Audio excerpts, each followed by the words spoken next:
मुख्यमंत्री फडणवीस यांच्यासमोरची आता आपण आव्हानं पाहूया, एक खास रिपोर्ट पाहूया। देवेंद्र फडणवीसांनी महाराष्ट्राच्या मुख्यमंत्रीपदाची तिसऱ्यांदा शपथ घेतली आहे। आता फडणवीसांसमोर कोणती आव्हानं असणार आहेत पाहूया, या संदर्भातला एक खास रिपोर्ट। फडणवीसांसमोर आव्हानांचा डोंगर।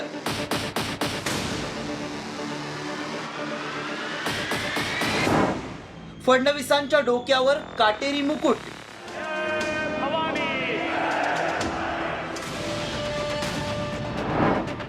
आर्थिक शिस्तीसाठी योजनांना कात्री लावणार। मी पूर्ण ताकदीने तुमच्या पाठीशी उभा आहे। मी पुन्हा येईन म्हणणारे देवेंद्र फडणवीस अखेर 5 वर्षांनंतर पुन्हा आले। फडणवीस महाराष्ट्राचे 21वे मुख्यमंत्री बनले।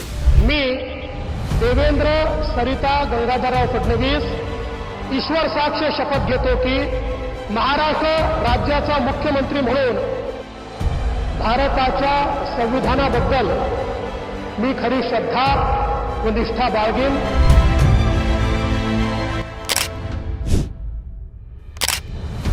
मात्र आता तिसऱ्यांदा मुख्यमंत्रीपद सांभाळताना फडणवीसांसमोर अनेक आव्हानांचा डोंगर असणार आहे। ही आव्हानं काय आहेत पाहूया।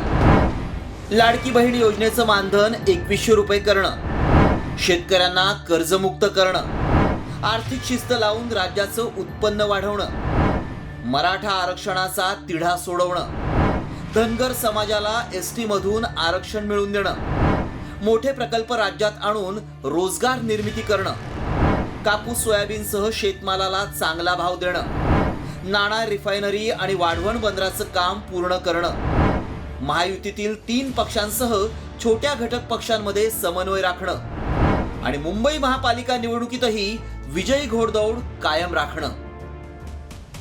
निवडणुकीत दिलेली आश्वासनं आणि महाराष्ट्रातील प्रकल्प गुजरातला जात असल्याची विरोधकांची टीका या पार्श्वभूमीवर फडणवीसांना तारेवरची कसरत करावी लागणार आहे।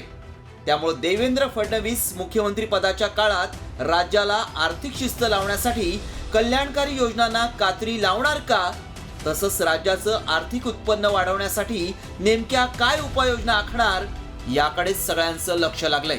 मी पुन्हा येईन। ब्युरो रिपोर्ट, साम टीव्ही न्यूज।